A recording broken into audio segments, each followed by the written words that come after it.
प्रश्न 1। दो बाजार विश्लेषक अंतिम कुछ समय में किया गया विकास के आधार से 6 कंपनियों को निम्नानुसार क्रम दिया है। ये है कंपनी। विश्लेषक 1 का क्रम, विश्लेषक 2 का क्रम हमें दिया गया है। ओके, तो यहाँ n बराबर है 6 और कोटि दी हुई है। इसका मतलब है यहाँ पर क्रम दिया गया है। ये है 1 का क्रम, ये है 2 का क्रम। ओके, कोटि दी हुई है, इसलिए कोटि सह संबंधांक ज्ञात करने के लिए निम्नानुसार सारणी बनाएंगे। ओके, आर फाइंड करने के लिए सबसे पहले हमें इस प्रकार सारणी बनानी है, क्योंकि हमें कोटि दी गई है। तो ये है कंपनी, ये है विश्लेषक 1 का क्रम जिसे हम RX कहेंगे। ये है विश्लेषक 2 का क्रम जिसे RY कहेंगे। अब सबसे पहले यहाँ पर फाइंड करना है हमें D। D फाइंड करने के लिए, D का मतलब है difference. Okay, RX minus RY करेंगे। Very simple. 5 माइनस 6, देखो ऐसे 5 माइनस 6 तो -1, फिर 2 माइनस 4, ये वाला 2 और ये वाला 4 तो -2। इस प्रकार से सभी D के मान आपको फाइंड करने हैं, फिर इनका सम करना है जो है 0। फिर हमें D² फाइंड करना है। इन सभी नंबर्स का स्क्वायर करके यहाँ पे लिखना है, फिर इनका सम करना है जो है 18। ओके, तो यहाँ पर कोटि सह संबंधांक यानी कि R ज्ञात करने के लिए ये है सूत्र। यहाँ पर वैल्यूज़ पुट करके सिंप्लीफाई करेंगे तो 6 गुणा 18 108, यहाँ पर 6 का स्क्वायर 36, 36 माइनस 1 होता है 35, फिर ये 108, 6 गुणा 35 210। ओके, यहाँ पर 1, इन दोनों को भाग करने पर 0.51 आएगा। 1 में से 0.51 को माइनस करने पर 0.49 आएगा। ये आ गया R का मान। प्रश्न 2।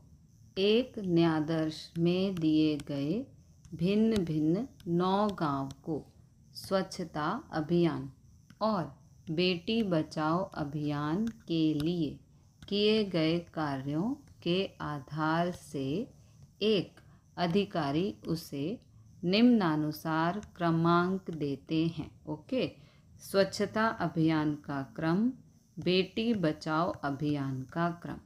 उपयुक्त सूचना से सहसंबंध गुणांक ज्ञात कीजिए। ओके, यहाँ पर n बराबर है 9 और कोटियाँ दी हुई है, इसलिए कोटि सहसंबंध गुणांक ज्ञात करने के लिए निम्नानुसार सारणी बनाएंगे। ओके, तो यहाँ पर गांव, स्वच्छता अभियान का क्रम जिसे हम RX कहेंगे।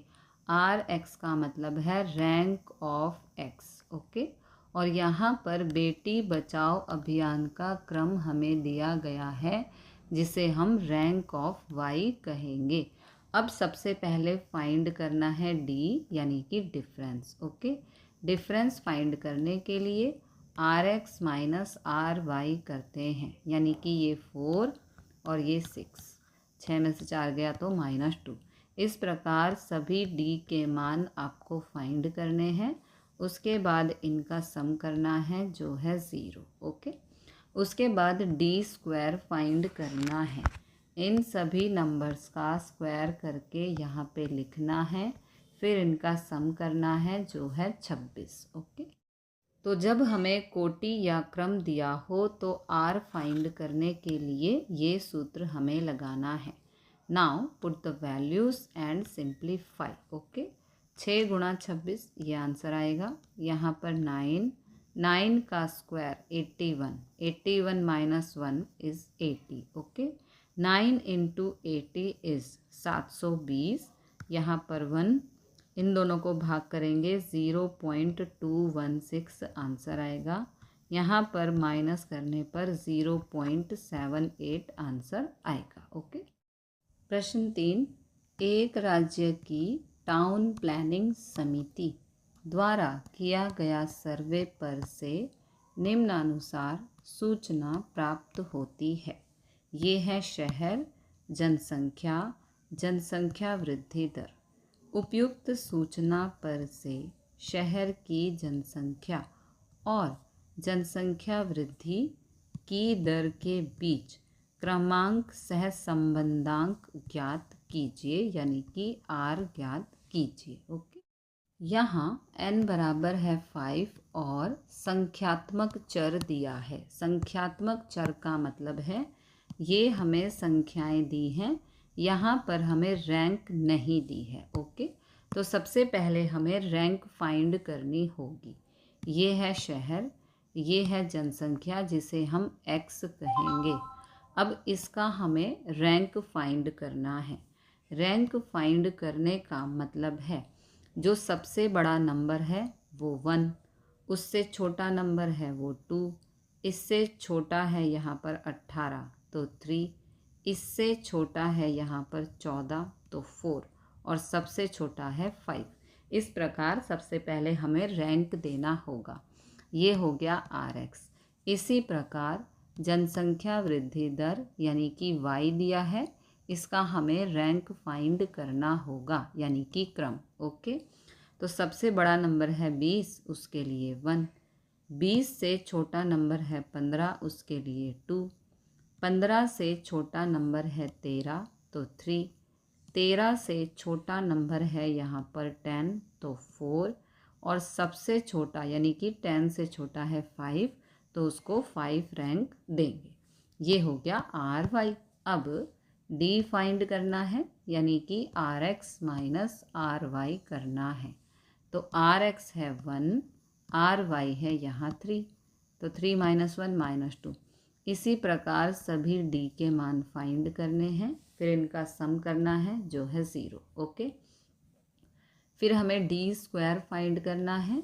इन सभी नंबर्स का स्क्वायर करके यहाँ पर लिखना है, फिर इनका सम करना है जो है 6। ओके, तो R फाइंड करने का ये है सूत्र। यहाँ पर वैल्यूज़ पुट करके सिंप्लीफाई करेंगे। 6 6 36, ये 5, 5 का स्क्वायर 25 माइनस 1 24, 5 गुणा 24 120 आएगा। इन दोनों को भाग करेंगे 0.3, यहाँ माइनस करेंगे तो 0.7, ये आ गया R। ओके, प्रश्न 4, एक साइंस कॉलेज के विद्यार्थियों में से लिए गए 10 विद्यार्थियों को एक न्यायाधीश पर से निम्नानुसार सूचना प्राप्त हुई है। ये विद्यार्थी हैं, ये गणित में अंक हैं और ये सांख्यिकी में अंक हैं। उपयुक्त सूचना पर से विद्यार्थियों द्वारा प्राप्त गणित में अंक और सांख्यिकी के बीच क्रमांक सहसंबंध गुणांक ज्ञात कीजिए। ओके, यहाँ n बराबर है 10 और संख्यात्मक चर दिया है। इसका मतलब है x दिया है, रैंक नहीं दिया है, इसलिए सर्वप्रथम क्रमांक देंगे। सबसे बड़ी संख्या से शुरुआत करके निम्नानुसार क्रमांक प्राप्त करेंगे। देखो, ये है विद्यार्थी, ये है गणित में अंक जिसको हम x कहेंगे। अब इनको हमें रैंक देना है। रैंक का मतलब है सबसे बड़ा नंबर है 98 तो इसको 1, 98 से छोटा नंबर है 90, इसको 2, 90 से छोटा नंबर है 82, इसको 3, 82 से छोटा नंबर है यहाँ पर 78, इसको 4, 78 से छोटा नंबर है 75, इसको 5 रैंक देंगे। 75 से छोटा नंबर है 65, इसको 6 रैंक देंगे। 65 से छोटा नंबर है 62, इसको 7 रैंक देंगे। 62 से छोटा नंबर है 39, इसको 8 रैंक देंगे। 39 से छोटा नंबर है 36, इसको 9th रैंक देंगे। और सबसे छोटा नंबर है 25, इसको 10th रैंक देंगे। इस प्रकार हमने जो एक्स था मतलब कि गणित में अंक थे उसको रैंक दिया। इसी प्रकार यहाँ पर सांख्यिकी में अंक दिए हैं जिसको हम y कहेंगे। इसकी रैंक आपको खुद फाइंड करनी है। ओके, यहाँ पर लिखी है, जो सबसे बड़ा नंबर है उसको 10th, आगे आप खुद फाइंड करना। अब हम d फाइंड करेंगे, इसका मतलब है rx माइनस ry। तो rx है 8 माइनस ry है इसके सामने 10 है ना, तो 10 में से 8 गया तो -2। इसी प्रकार यहाँ पे rx है 6 माइनस इसके सामने ry है 8, 8 में से 6 गया 2। इस प्रकार सभी d के मान आपको फाइंड करने हैं, फिर इनका सम करना है जो है 0। फिर हमें d² फाइंड करना है, इन सभी नंबर्स का स्क्वायर करके यहाँ पे लिखना है, फिर इनका सम करना है जो है 30। ओके, तो जब हमें क्रमांक दिया हो r फाइंड करने का, ये है सूत्र। यहाँ पर वैल्यूज़ पुट करके सिंप्लीफाई करेंगे।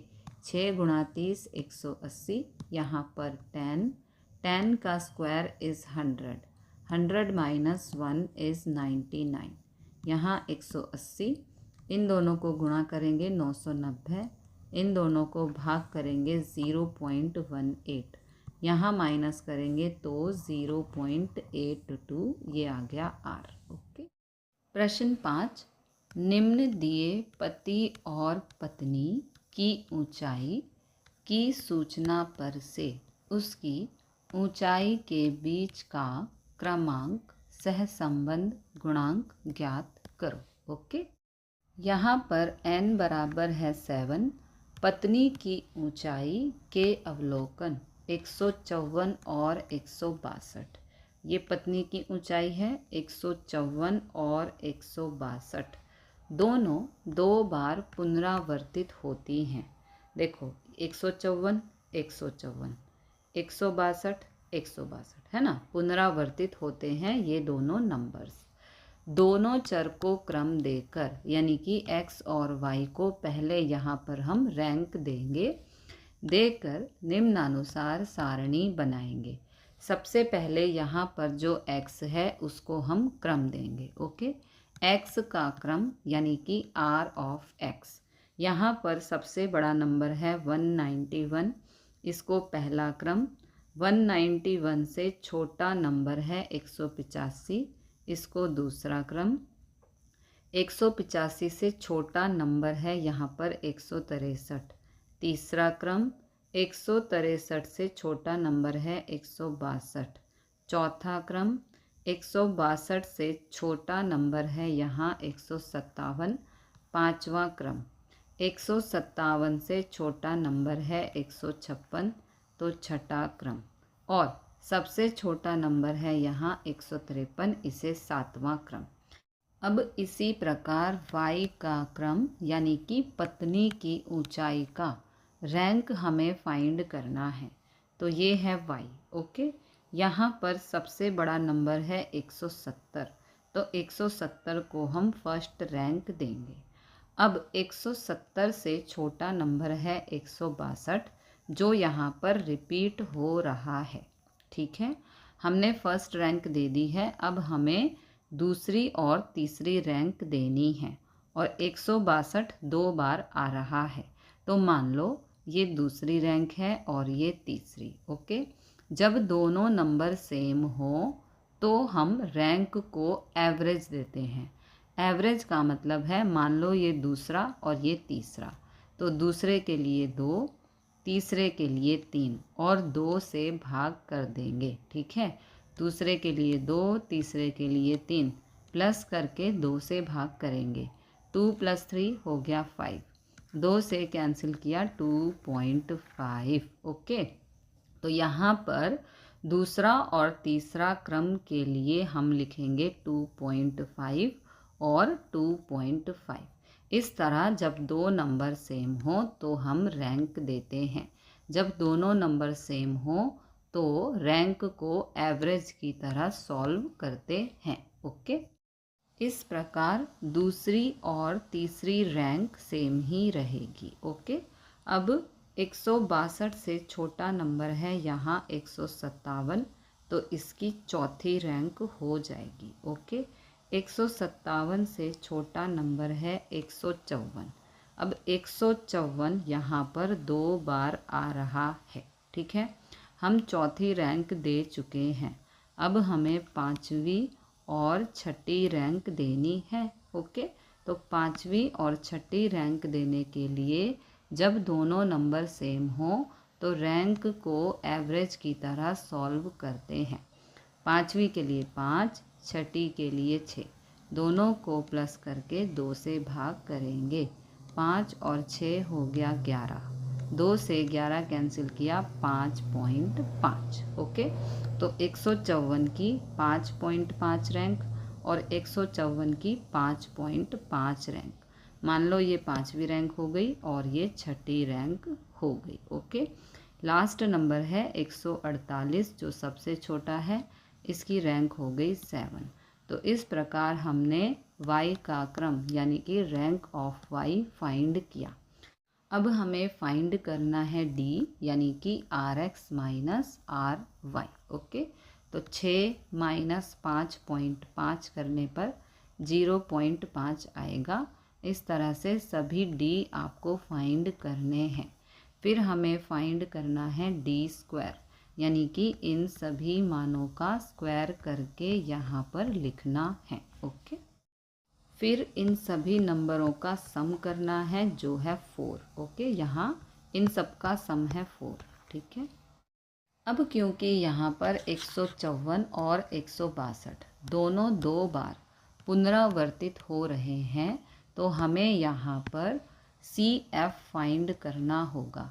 CF का मतलब है कोरिलेशन फैक्टर। ओके, इस प्रकार हमें टेबल बनानी है। सबसे पहले लिखना है पुनरावर्तित अवलोकन यानी कि जो नंबर रिपीट हुए हैं वो, जो है 154। 154 2 बार आया है, 162 भी 2 बार आया है।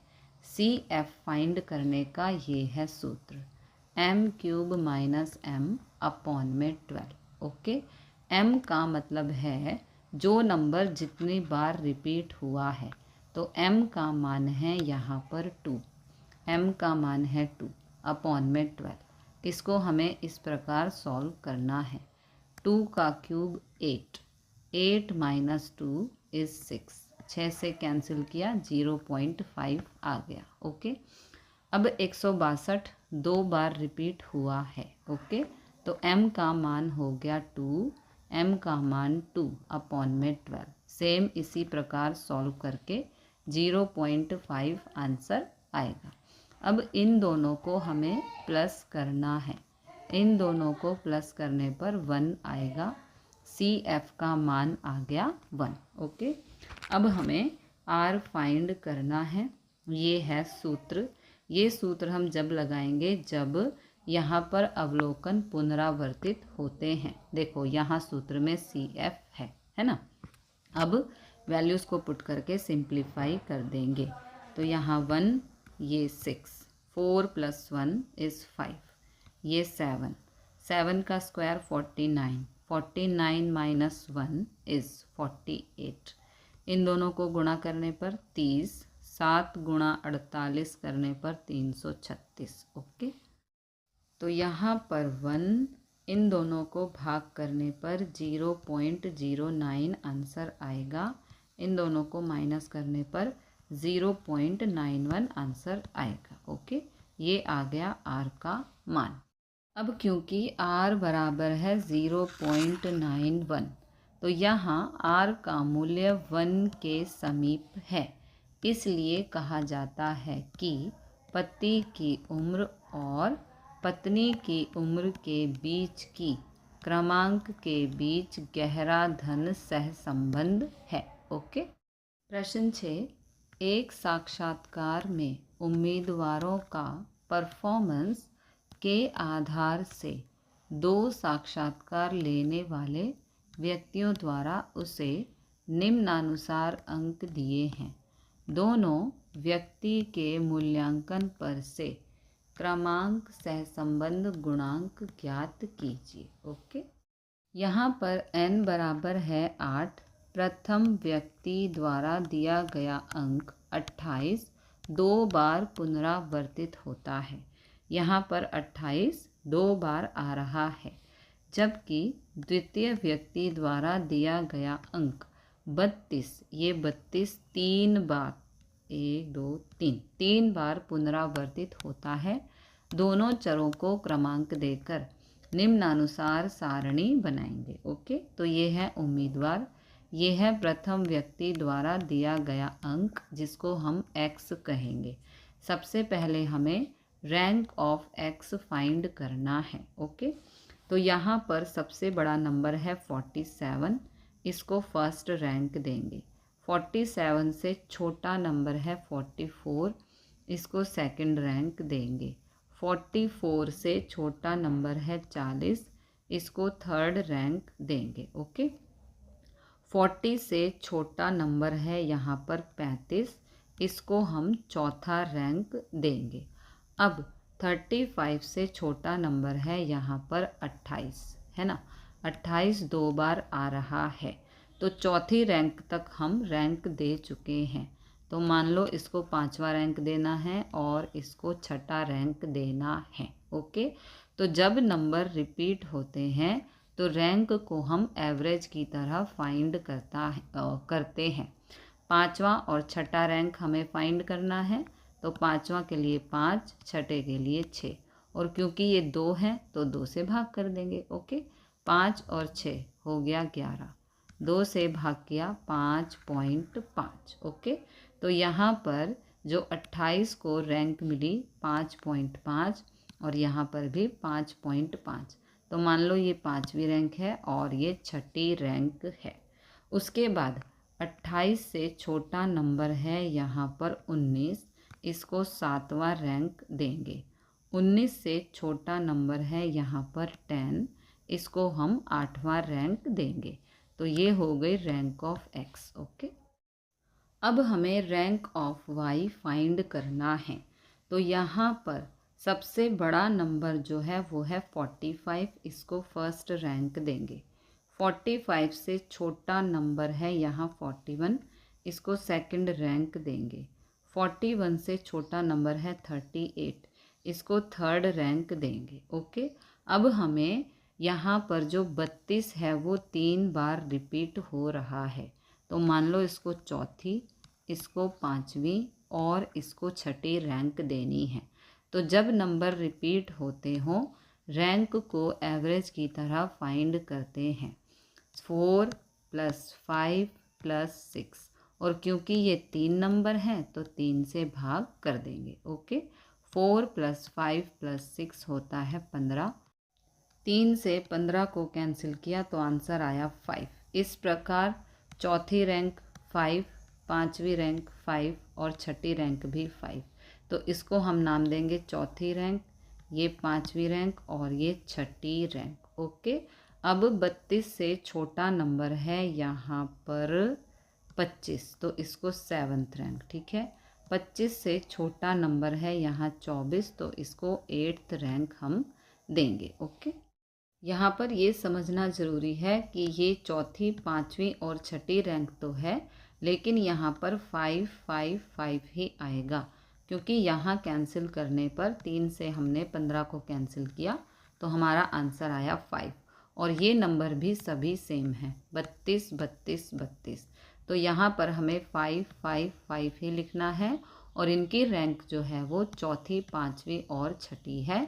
छठी के बाद हमें 7th और 8th रैंक फाइंड करनी है। ओके, अब हमें फाइंड करना है D, यानी कि RX - RY। तो ये है RX, ये है RY। 5.5 में से 5 को माइनस करेंगे 0.5 आएगा। इसी प्रकार सभी D के मान आपको फाइंड करने हैं, फिर इनका सम करना है जो है 0। फिर हमें फाइंड करना है D², यानी कि इन सभी मानों का स्क्वायर करके यहाँ पे लिखना है, फिर इनका सम करना है जो है 5.5। ओके, अब क्योंकि इस प्रश्न में 28 और 32 का पुनरावर्तन हुआ था, तो तो हमें यहाँ पर CF की गणना करनी होगी। CF फाइंड करने के लिए इस प्रकार टेबल बनानी है। यहाँ पर पुनरावर्तित अवलोकन जो है 28। अवलोकन जितनी बार पुनरावर्तित होते हैं वह संख्या, उसे हम m कहते हैं। 28 2 बार आया है तो m का मान हो गया 2। ये है सूत्र। यहाँ पर हम m का मान फाइंड करेंगे तो m का मान यहाँ से है 2, m का मान 2/12 बराबर 0.5। ओके, अब इसको हमें इस प्रकार सॉल्व करना है। 2 का क्यूब 8 माइनस 2/12, 8 माइनस 2 इज़ 6। 12 से 6 को कैंसिल करेंगे 0.5 आएगा। ओके, यहाँ पर 32 3 बार पुनरावर्तित हुआ है तो m का मान हो गया 3। ओके, तो यहाँ सूत्र में वैल्यूज़ पुट करेंगे। m का मान है 3, m का मान है 3/12। इसको इस प्रकार सॉल्व करना है। 3 का क्यूब 27 माइनस 3/12, 27 माइनस 3 24। 12 से 24 को कैंसिल किया, ये आ गया 2। ओके, अब इन दोनों वैल्यूज़ का एडिशन करना है तो 0.5 प्लस 2 होगा 2.5। ये आ गया CF का मान। CF का फुल फॉर्म होता है कोरिलेशन फैक्टर। ओके, CF का फुल फॉर्म है कोरिलेशन फैक्टर। अब यहाँ पर क्योंकि ये R का सूत्र है और CF हमें यहाँ पर पुट करना है, इसलिए हमें CF फाइंड करना पड़ा। और CF फाइंड करने का मेन कारण है कि यहाँ पर 2 नंबर का पुनरावर्तन हो रहा था, 28 और 32 का। जब किसी संख्या का पुनरावर्तन होगा तो हमें इस पूरे प्रोसेस को फॉलो करते हुए CF फाइंड करना होगा। अब ये है R का फॉर्मूला। यहाँ पर वैल्यूज़ पुट करके सिंप्लीफाई करेंगे तो ये 6, इन दोनों को प्लस करने पर 8, यहाँ पर 8, 8 का स्क्वायर 64 माइनस 1 63, 6 8 48, 8 गुणा 63 504। इन दोनों को भाग करने पर ये आंसर आएगा, इन दोनों को माइनस करने पर ये आंसर आएगा। ओके, तो R का मान आया है 0.90। दोनों व्यक्ति के मूल्यांकन के बीच गहरा धन सह संबंध है क्योंकि R का मान 1 के बहुत ज़्यादा नज़दीक है। प्रश्न 7, 2 निर्णायक 10 स्पर्धकों को एक सौंदर्य स्पर्धा में क्रमांक देते हैं और उस पर से दोनों के क्रमांक के अंतर के वर्गों का योग, ध्यान से समझना है, क्रमांक के अंतर के वर्गों का योग 214 मिलता है। उस पर से क्रमांक सहसंबंध गुणांक ज्ञात कीजिए, यानी कि R ज्ञात करना है। ओके, तो यहाँ n बराबर है 10 और क्रमांक के अंतर के वर्गों का योग है 214, जिसे हम सिग्मा d स्क्वायर कहते हैं। ओके, सिग्मा d स्क्वायर बराबर 214 हमें दिया है। अब ये है R फाइंड करने का सूत्र। यहाँ पर वैल्यूज़ पुट कर देंगे और सिंप्लीफाई करेंगे। 6 गुणा 214 1284, यहाँ पर 10, 10 का square 100, 100 minus 1 is 99, 10 into 99 is 990। इन दोनों को भाग करने पर ये आंसर आएगा। 1.296 को हम 1.30 लिख सकते हैं। 1 में से 1.30 को माइनस करेंगे तो माइनस 0.30 R का मान आएगा। प्रश्न 8, 10 विद्यार्थियों द्वारा 2 विषय में प्राप्त अंक पर से क्रमांक सह संबंध गुणांक 0.5 प्राप्त हुआ है। यहाँ पर हमें R का मान ऑलरेडी दिया गया है। ओके, बाद में पता चला कि एक विद्यार्थी के क्रम का अंतर 7 होना चाहिए था, लेकिन गलती से 3 लिया गया था, तो कोटि सहसंबंध की सही कीमत ज्ञात कीजिए। ओके, तो यहाँ पर n का मान है 10, d का गलत मान है 3 और d का सही मान है 7, है ना, क्योंकि इन्होंने दिया है क्रम का अंतर, अंतर का मतलब है d, है ना, क्रम का अंतर होना चाहिए था 7, तो सही मान 7 है d का और गलत मान है 3। तो यहाँ पर r फाइंड करने का ये सूत्र है। अब यहाँ पर r का मान है 0.5, ये 1, ये -6 sigma d square as it is. n का मान है 10, n का मान यहाँ 10 रखेंगे तो 10 का स्क्वायर होता है 100 -1। ओके, 0.5, ये 1, 6 सिग्मा d स्क्वायर, यहाँ पर ये है 10, 100 -1 इज़ 99। ओके, यहाँ पर 10 गुणा 99 करने पर 990 आएगा। ओके, अब इस पूरी वैल्यू को हमें उठाकर इस तरफ लेकर आना है।